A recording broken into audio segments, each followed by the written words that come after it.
right, good morning, PAX East. Thank you guys a lot for coming to this. It's really exciting doing a Blizzard announcement here because, ever since we started BlizzCon, we've been doing almost all of our announcements there. So this feels a little more old school for me, which I think is really appropriate considering what I brought you guys here to see today. So I want to talk real quick about just some of our history and, how Blizzard has grown over time. So these are some of the different games that we've worked on over the last 10 plus years, and below that is the amount of developers it took to make each of those games. The World of Warcraft one's a little deceptive because that's what we launched the game with, and I think now the World of Warcraft team has 135 developers. So, I think we've really made our reputation as kind of this almost the game industry version of the summer blockbuster company where we just make bigger and bigger and bigger games. But, it's something that we feel like there's a lot of games we haven't had an opportunity to make because we're always kind of shooting for these super huge epic games. So we wanted to do something a little bit different just within the studio, and we created a new team. And we have really clever names for our teams. We call them Team 1, Team 2, Team 3, Team 4. And each of those game teams, have been attached to either, StarCraft 2 or Diablo 3 or World of Warcraft. And we wanted to make a new team. So I'm sure you guys can guess what we called the team. Team 5. So Team 5 is very, very different than the 4 previous dev teams that we've created at Blizzard. It's only 15 developers, which is smaller even than that StarCraft number, which I showed you guys. And we really wanted an old school team of, scrappy and versatile developers that, were very multi-talented and could do different disciplines. And we wanted to have a team that could experiment more, doesn't necessarily have to rely on, building brand new technology, and really try to just come up with a different style of games. So then the question was, if we had a team like this of 15 developers, what is the game that we would make?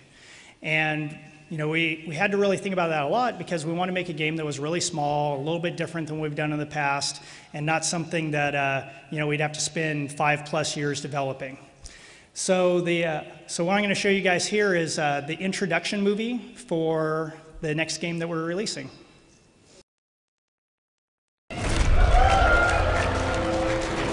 It is said that wars are only won upon the anvil of honor.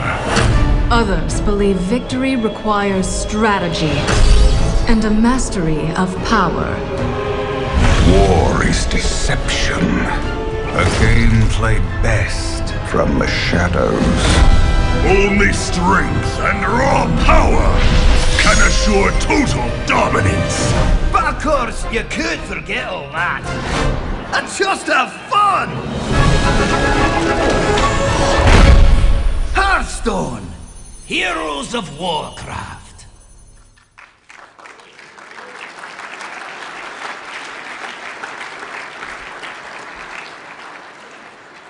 So Hearthstone, that is, and we're setting it in the Warcraft universe, and obviously what it is a strategy game based on, it's a collectible card game, and you'll be able to play as World of Warcraft classes, and it's our first free-to-play game, which has been something we wanted to really experiment with a while. We've seen how the industry has really changed, and there's lots more free-to-play games, and we thought, here's this great opportunity to really do something a little bit different for us and make a game that has been really fun internally to play. So I guess the first question that a lot of people ask, especially when we first tell people internally what we're working on, is, why a collectible card game? And the reason is that I think a lot of people at Blizzard have really played collectible card games for a really long time. A lot of us, like I remember playing Magic the Gathering when I first started at Blizzard, and there was a huge crew of people that will always be playing it, and there's been so many card games since then. But really, I don't think there's been a lot of great translations to make digital or online card games. And that's something that Blizzard's always, I think, done really well, is look at something that is already a really fun game, but maybe it's a little bit hardcore, and how do we make it much more accessible and make it something that anyone would play, not just us hardcore CCG nerds. So the approach that we had was really, again, kind of the typical way that Blizzard approaches problems is we look at what's really awesome about the genre, what's really awesome about this type of game, but what are the reasons why, kind of normal people or other people would always pass on this sort of genre. So, the rules are usually really complex. It's very hard to explain to somebody. Like, if you guys have sat down with, let's say, the World of Warcraft trading card game or with Magic the Gathering and tried to explain it to somebody that isn't already into it, there's just all these rules you have to explain, and it's usually really difficult. So, we really wanted to approach that and make it much more intuitive. If you look at, hopefully a lot of you guys have seen what we've done like World of Warcraft compared to the previous MMO games that are out there, and we really want to do the same thing with Hearthstone and make it really that online game that's really simple and intuitive to play. And then, we also want to make it really exciting to watch. If you look at a lot of the CCGs that have made it into an online digital form, they still look like card games. They don't have interesting special effects. They're not necessarily fun to watch. They're not as exciting to watch players go back and forth, and that was something that we thought was incredibly important to us. So I'm now going to show you kind of a demonstration video of just the beginning of one of the games, so you can kind of see a lot of what I'm talking about and how this isn't just, a card game you might have seen in the past, from other makers. So you can see like right away that, we're using 3D technology so that it's not just a flat 2D board, and the board itself is animated, and we really want to bring in a lot of the charm of the Warcraft universe. And there's your Murloc. So you can see down at the bottom of the screen is Jaina, she's a mage, and up the top of the screen is Garrosh, who's a warrior. And we really want the game, for World of Warcraft players, we want the game to be really intuitive. So if you come to this game and you already are used to playing a mage, you have mage creatures, you have mage spells, and you can very quickly and intuitively understand how to play the game. And there's the warrior who pulls out a big weapon, and now the warrior himself can go and attack. And you can see it's just a lot more dynamic game than I think what a lot of the card games out there are doing. I will crush you! And there at the end was, when you play multiplayer, players will actually be able to do verbal emotes to each other. So you can kind of like taunt each other or tell each other they're doing a good job.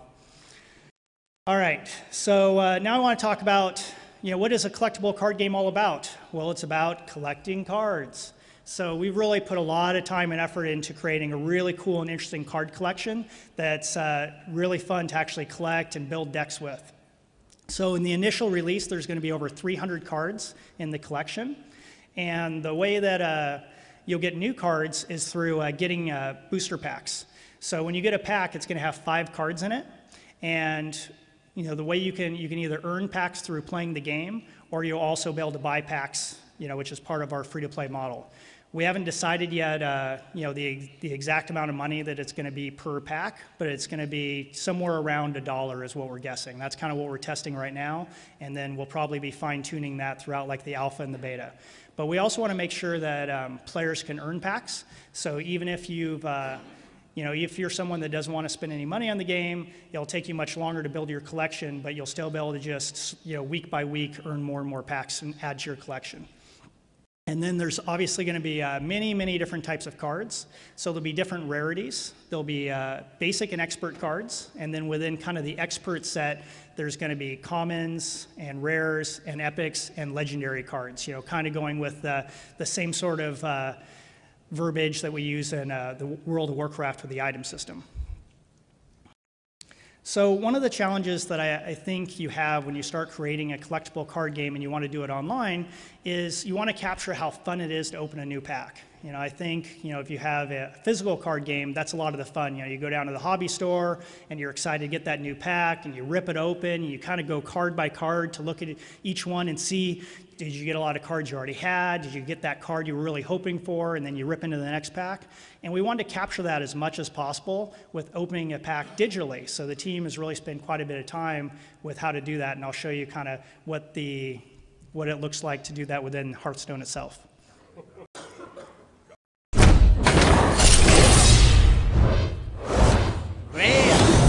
So it's obviously a lot more dynamic. And even before you turn a card over, it will glow underlit if it's going to be a rare or legendary or epic.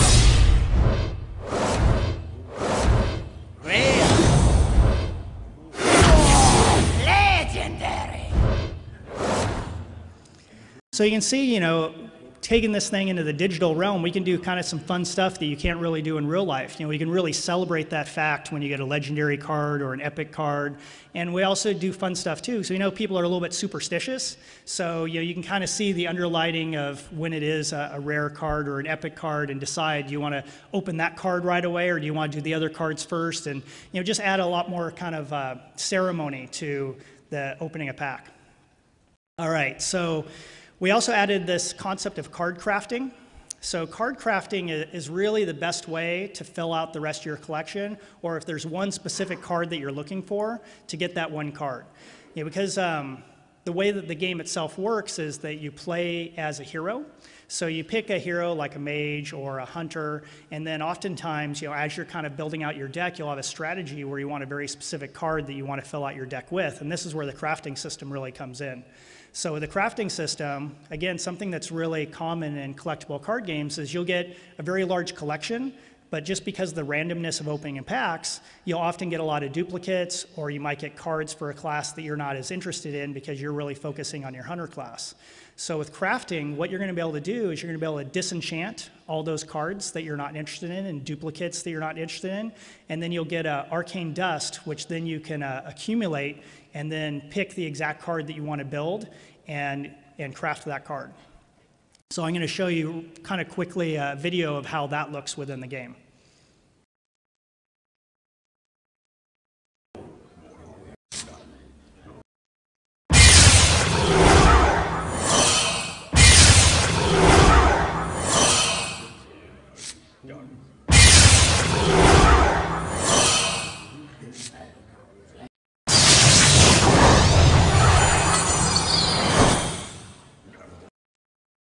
So I think that's a really good example of a player that really wanted to nuke a lot of his collection so that he could build Deathwing, which is one of the most powerful cards in the game right now. So then after you've collected a bunch of cards, opened a bunch of packs, maybe you've crafted a few of the cards that you're really excited and interested in, well, now you got to build a deck, you know, which is, again, a lot of the fun of these sorts of games. But it's very challenging, I think, trying to go from that starting a game and understanding how to play to how to build an interesting deck. So that was another design problem that we really wanted to attack. And we want to make it easy to create decks because, you know, there's just, again, a lot of rule complexity. So one of the things that we have in the game is, you know, when you go to deck building, there's a suggest a card mode. So you can go through and, you know, there's kind of a tutorial mode that will go through and suggest different cards and help you build out a deck. You know, make sure you have low mana cards, make sure you have creatures, make sure you have class-specific abilities, but still give you choice within that, but just narrows that choice down so it's a lot easier to grasp and build a pretty interesting deck until you're ready to really, you know, build a deck completely from scratch. And then there's also like tools to evaluate your deck, where, you know, it kind of shows you as you're building your deck how many 4 mana cards you have, how many 5 mana cards. So it just, you know, really tries to help you evaluate your deck on the fly and make good decisions. And then the last thing that we have in there is, you know, you can actually just have the game itself create a deck for you. So you can just decide that you want to create a hunter deck or a mage deck, and then the game will create a deck based on the card collection you have, which is often really useful early on when you're collecting packs and, you know, you just added a bunch of expert cards or you opened 3 more packs and you just want the game to kind of insert a lot of those cards into your deck. Oftentimes it will. And then the other thing that's really cool is that all three ways of creating a deck you can combine really at the same time, and I think that'll be a really common way for people to create their decks. And what this video is going to show is exactly that. So at the beginning, the person's picking their own cards. So they're going to go through and pick their class, which is a rogue, and then they're going to initially just pick some of the cards that they want to make sure that's in their deck. So they're going to pick some higher end abilities for the rogue with higher mana costs, and then once they get those abilities in the deck, then they're going to go into kind of suggest a card mode.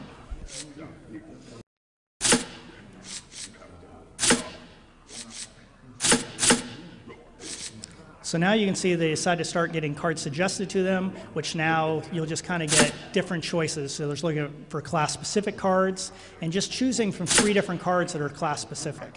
Now it's looking for cards that are a little bit cheaper because it realized that the deck, is really lacking those low mana cards that you need at the beginning of a game.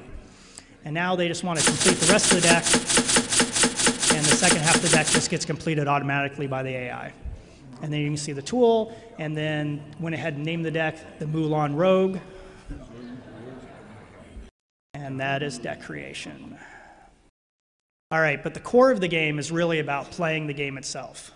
And this is the area that we just want to make it a really fun and dynamic game. And it's focused primarily on just on one-on-one. So you'll go into the game, and it uses BattleNet matchmaking, which has been something we've really been evolving for years and years now. And I think the matchmaking system is really great and should really help out a lot for novice players to end up playing against novice players.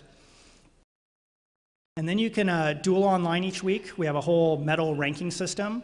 And the main purpose for the medal system is just each week you can kind of earn medals in the game, and as you earn medals, that's how you earn new booster packs. So it should be a fun system, kind of week to week. You re-earn your medals, you re-earn booster packs, and that kind of validates the amount of time that you've been playing the game.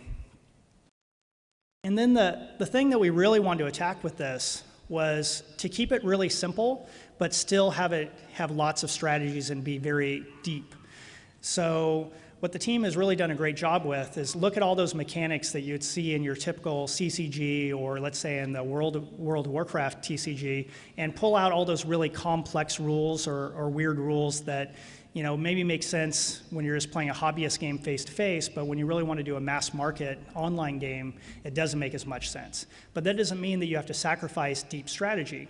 So what I want to show you guys next is a shoutcasted game.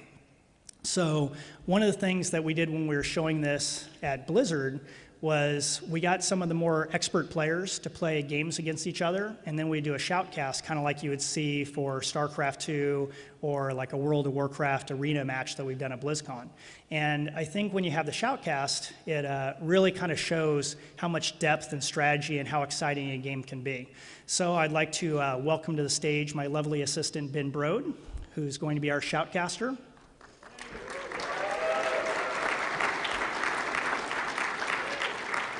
All right, are you ready, Ben? I'm super ready. All right, here we go. I'm so excited to show you guys this. It's pumped.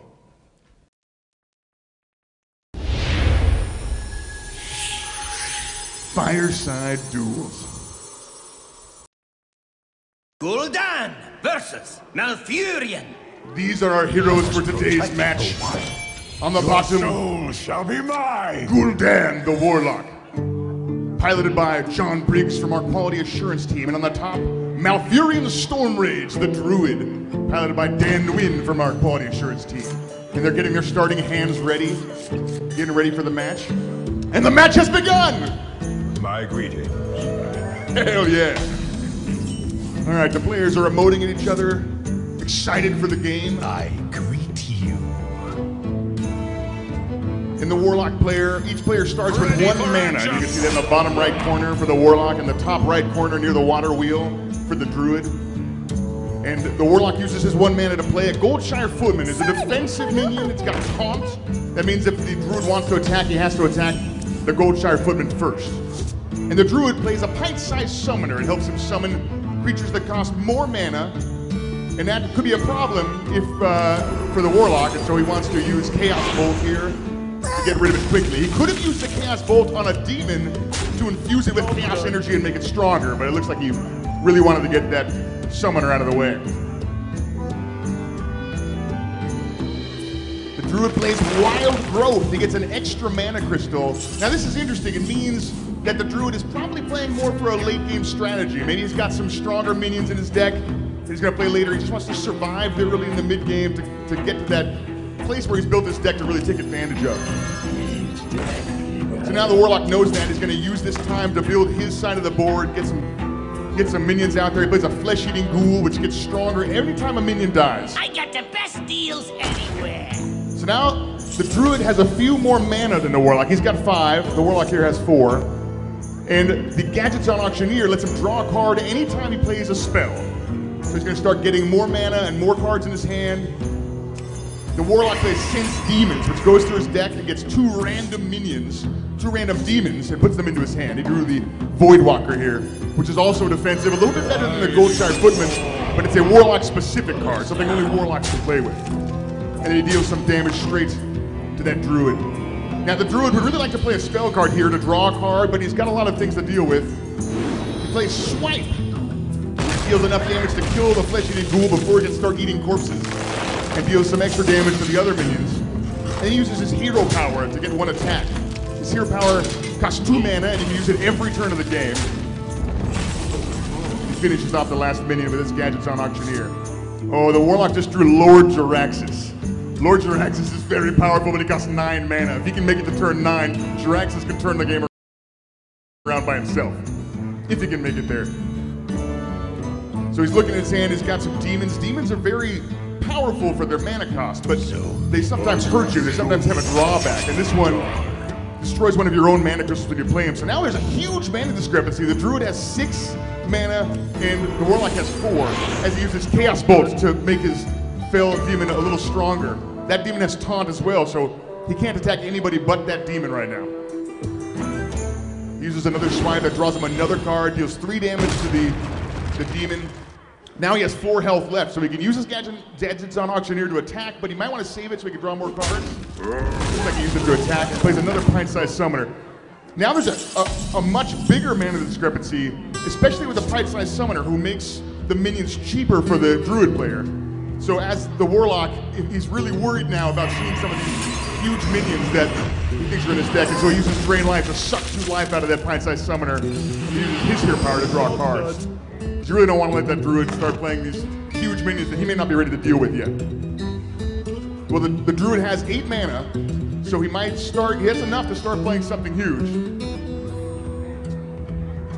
Druid plays the Beast. The Beast is very strong for the mana cost. He has 10 attack. It's a lot of the health. As soon as that Warlock gets down to 0 health, he's done for. He only has 27 health right now. But the Beast has a drawback. Inside the belly of the Beast is hidden a gnome, a Finkel Einhorn. So if you can kill the Beast, he'll pop out and join your side. The Warlock plays Siphon Soul, which just destroys a minion and rescues that gnome. I've been inside that thing for months. Welcome back, Finkel. All right, well, this looks a little better for the Warlock now. He's got a minion on the table. He's got some cards. It's about the same number of cards. He still has way less mana than the Druid, though. Oh, the Druid plays Cenarius, who comes with 2 Treants with Taunt. So now the Warlock can't even get it through to attack Cenarius or Malfurion, even with Finkel. And that's Hellfire, which deals 3 damage to everything. It clears away those 2 Treants, but also hurts Finkel and the Warlock. He doesn't really have anything that can go after Cenarius right now, which is troubling. He does play a Novice Engineer, kind of a weak creature, but it draws him a card. And this is looking a little bit better for the Druid now. He's got a 5/5 Cenarius in play, only against this small Novice Engineer. They both have about the same number of cards. The Druid still has a lot more mana. He plays Priestess of Elune, which heals his Druid. And now he's got two minions with 5 attack on the table. He seems to be going after the Novice Engineer. The Novice Engineer's not a great minion once it's on the table. He uses Wrath, which gives either 3 damage or 1 damage when you draw a card. It looks like he went for the 1 damage to draw a card. He wants to have a lot of cards in his hand. In case the game goes long, he wants to have options and not to run out of steam. All right, well, this doesn't look so good for the Warlock. He's running a little bit low on health. There's 2 minions with 5 attack on that side. So next turn, he'll take 10 damage right there, taking him to 12. And he's looking at a Pit Lord. Demons sometimes hurt you. They're very powerful, but this one deals 7 damage when it enters the battlefield. So now he's at 15. He's going to take 5 more, then 5 more again next turn as he plays a flesh-eating ghoul, which again gets stronger every time a minion dies. So it looks like the Warlock could get really low here. It's going to be down to 5, and if the Druid has a Starfire or any card that can deal 5 damage, I think he's realizing he's maybe made a mistake as he gets very low. The Druid pulls out a Wrath, deals 3 damage this time. All he needs to do is deal 2 more damage to the Warlock to win this game, and then we won't even get to see Jaraxxus. He plays Nourish to draw some more cards. If any of these cards deals damage, he might be over. He uses his hero power to deal 1 more damage. Now the Warlock's at 1 health. And he doesn't have it. Well, that's great for the Warlock, because now he can play Lord Jaraxxus. He's got some minions on the board. Let's see what happens here. You face Jaraxxus, Eladon, Lord of the Burning Legion. Jaraxxus kills the Warlock who summons him and takes his place. And then the ghoul gets a little stronger for eating the corpse of your old hero. Jaraxxus is very strong. He's got a new set of health. Now he's at 15 health. He can attack. He's got a new hero power as the ghoul keeps getting a little stronger now. This ghoul fared a little better than the last one. Well, this is much better for the Warlock. He's got way less cards, but he's got some minions on the battlefield. He's got Jaraxxus. The Druid plays Ragnaros the Fire Lord. Ragnaros can't attack normally, but at the end of his turn, he deals 8 damage randomly to just something on the other side of the board. Oh, and he hits the Pit Lord. Well, the ghoul gets a little stronger at least. Now, the big problem for the Druid right now is Jaraxxus' hero power. Every turn of the game, he can use that hero power to summon a 6/6 Infernal. So that could get out of control quickly. The Druid has more cards here as he plays the Succubus, which causes him to discard his Doom Guard. That's unfortunate for Jaraxxus. He uses that hero power. And I don't think he's really got a way to kill Ragnaros unless he uses his Ghoul and his Soulfire to deal 4 damage to it. Looks like instead he keeps the pressure on. He's got the Druid pretty low. He's at 12 health right now. And he uses the Soulfire on Ragnaros, not killing it, so Ragnaros will get to strike again. Both players are getting a little bit low. They're at 12 health in the top and 14 health in the bottom. And the Druid plays Baron Geddon, a good friend of Ragnaros, actually. He healing touches himself to stay out of range. Now both Baron Geddon and Ragnaros will strike, dealing tons of damage to the opposing side. The Jaraxxus is at 4 health right now. So if the Druid can draw just a Wrath, maybe if he hadn't used the Wrath on that Gnome earlier in the game, he might have won this game. Jaraxxus feels it's time to get rid of the Ragnaros. The Ghoul's getting a little, he's only got 1 health left, but now he's got 10 attack after eating all those corpses. We see more Infernals. That's really going to get out of control. The Druid has a lot of cards, though, as he gets to 8 health, 5 health now. Jaraxxus is still only in 4 health. The Druid just needs to draw 1 card that deals 3 damage and then uses hero power for the last damage. Another swipe, maybe. That Ghoul now has 10 attack and only 1 health. Another healing touch. This Druid trying to stay alive just long enough to draw something to deal just a couple of damage to Jaraxxus. Here we have the Ancient of Lore. When you play the Ancient of Lore, you can choose to draw 2 cards or to restore 8 health. So he could have played that first, tried to draw a card to deal some damage to Jaraxxus, but he wanted to play it safe and gain some health. As he kills the Ancient of Lore with that Infernal, the Ghoul getting a little bit stronger still. The Warlock Twisting Nether, which kills all minions, but he's got all the minions, so not a great draw for the Warlock. Now the Druid, again, at 6 health. If that card deals any amount of damage to the Jaraxxus, this could be over.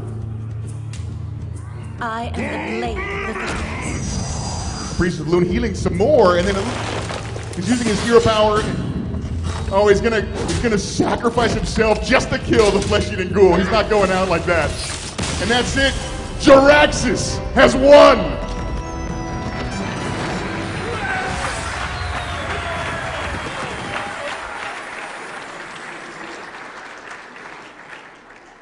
So I think that probably gives you guys a good idea of how much strategy is in the game. And also, you know, because it's an online game, we can make up all kinds of cool abilities that you wouldn't be able to do in a physical card game.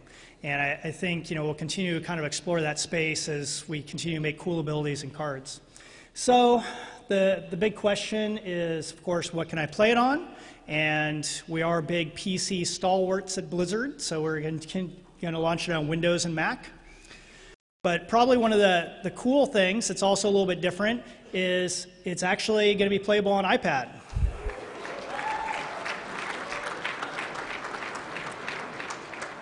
And we actually already have it internally playable on the iPad, so it's going to launch very soon after the PC and Mac version.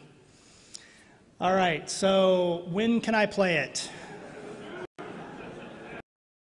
No, really.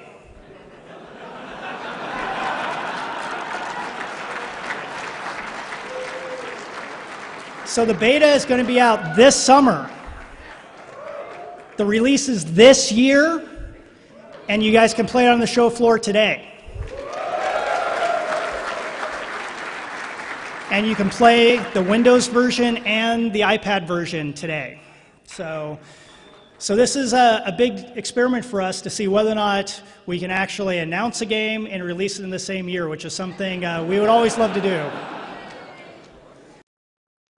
So the last thing I'm going to leave you guys with is we did interviewed a bunch of the team members to talk about kind of the making of this project and what it meant to some of the key guys on the team and those of us that are executives at the studio. And I think it's a really good summary of some of the things that I already told you guys about, but also kind of some of our thoughts about the project itself.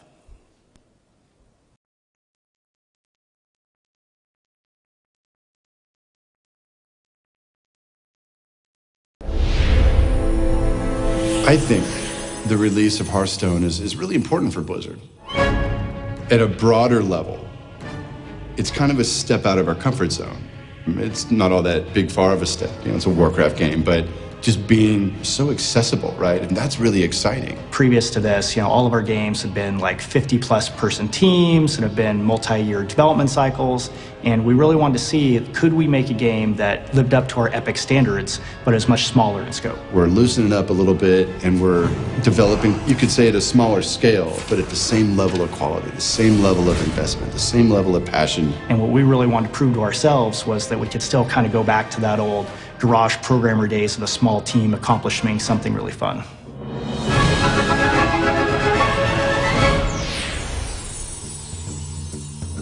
So we started this team within Blizzard that we called Team 5. And the whole mandate for the team was keep the team very small, and you have to really think of ways to develop a game that might be non-traditional within Blizzard's walls. It was a team that was put together specifically for this title, and we have about 15 hardcore ninjas who kind of jumped on this. We really want to get a team that were generals, that are almost like old school Blizzard, that could wear a lot of different hats and not be as specialized as a lot of the bigger teams are by necessity. Many of us that got our start at Blizzard in the glorious golden age back in the day, we all came up playing Magic the Gathering and Jihad and all sorts of card games when that scene was really blowing up. So I think there's something really fundamental about TCGs to our shop.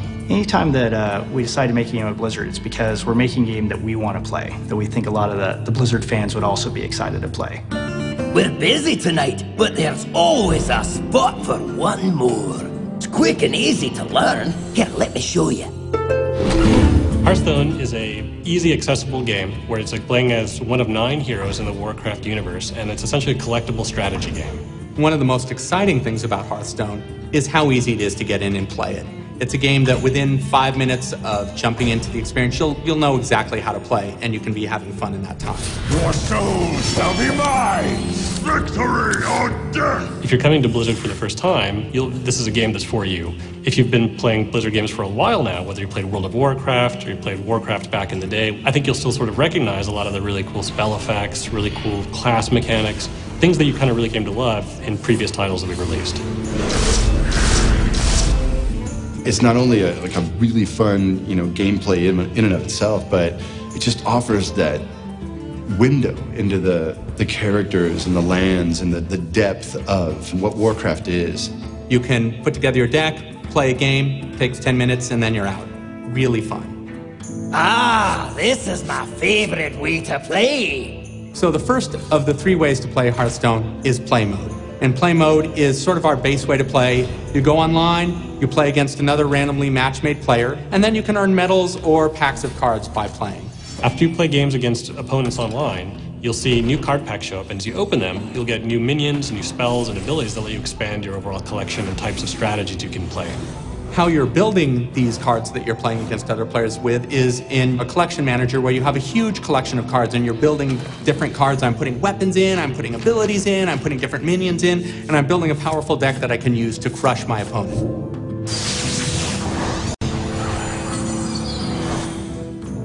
Now, we also have a practice mode, and this is where you go when you have some kind of cool, interesting deck ideas that you want to test out against the computer, or if you just feel like you need a little bit more time before you jump into the fray. And the idea here is you take whatever that deck is to play against a normal AI and kind of walk you through the paces of how to play very competitively. When you're ready for it, we also have an expert AI where the real challenge is waiting for you. The third mode is called the Forge. And in the Forge, building the deck is half the fun. You start out being given a bunch of random cards, and you start choosing which of a set of 3 different cards you want to put in your deck, and you do that a bunch of times. And then once you've built the deck, you're matched against some other player who's also built a deck in the same way, so it's totally fair. I cannot believe it! You and your deck are unstoppable!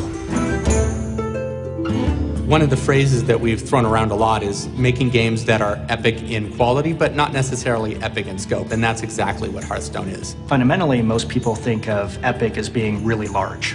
And I think what we want to do is make epic mean something different.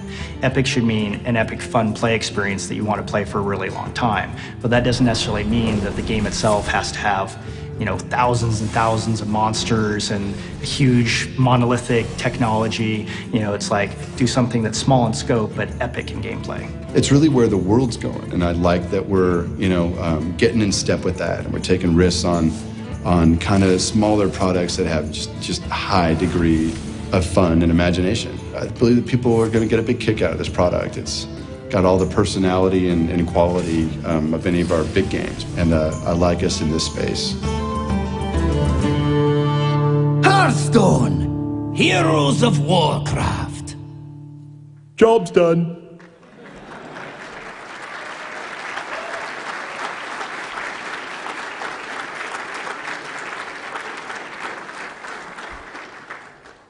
So the last thing I'd leave you guys with is I think every time that I've told people about the game and explained it to them, there's been a certain amount of skepticism. And, you know, 'cause we've told various teams within the company, and what's always happened has been really interesting. We always know that we're going to have a game at Blizzard that I think is going to be really exciting to people. When we have that moment internally where we have to tell our teams, you guys need to stop spending so much time playing Hearthstone because we need you to work on the other games. And with this game, it's really hit that. So I really, really encourage you guys to go out to the booth over the next couple days and play the game and see what you guys think for yourselves. So thank you guys for coming and listening to this, and hope you have fun playing the game.